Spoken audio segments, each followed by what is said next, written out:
Good morning, everyone. Greetings from the rooftop of my hotel in New Orleans. And I'm so thrilled to be here on this crisp, beautiful, sunny morning.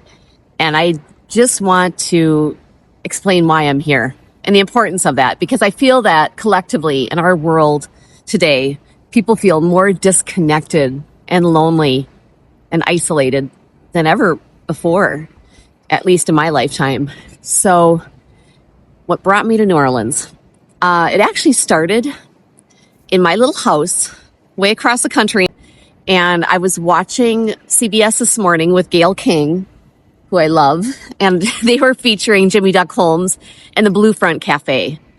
And I thought, wow, that place exists in the United States? I'm going to go there one day. And I vowed it to myself. And a few years later, which was actually this past spring, I happened to be in Nashville. This was actually before I started my channel.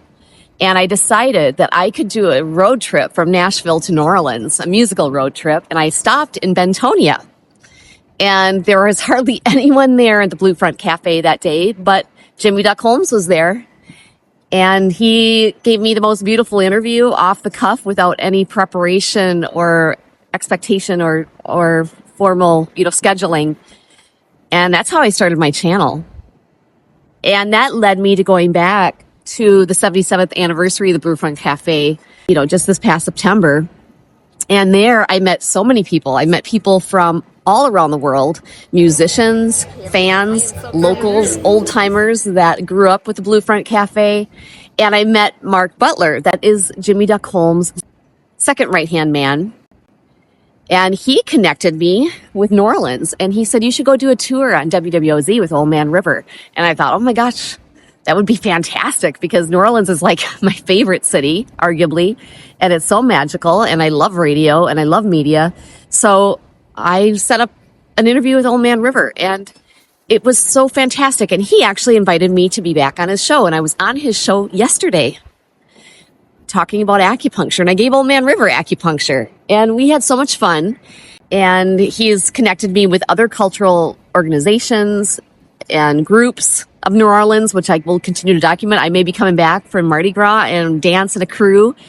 Oh, and when I was down here, I also saw Riccardo Ferrini, who's a fantastic slide guitarist, blues musician, and he's down here busking. He's from near Bologna, Italia, Italy. And I got to hang out with him too. And I met him in Bentonia and interviewed him for my channel. So it's just one connection after another. I'm just so thrilled. And, it's interesting to think that little seed of an idea came in my living room, and it spread into something so beautiful. And I've made so many friendships along the way, and I've learned so much along the way about music, about history, about culture, and it's continuing to grow.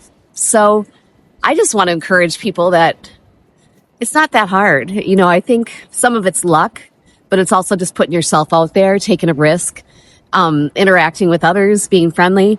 I just love people, and I love culture, and I thoroughly love learning and experiencing the world. So that's the story behind the scenes of New Orleans, behind the scenes of New Orleans. All right, take on the day, everyone. You got a little bit of magic with Dr. Sarah Allen.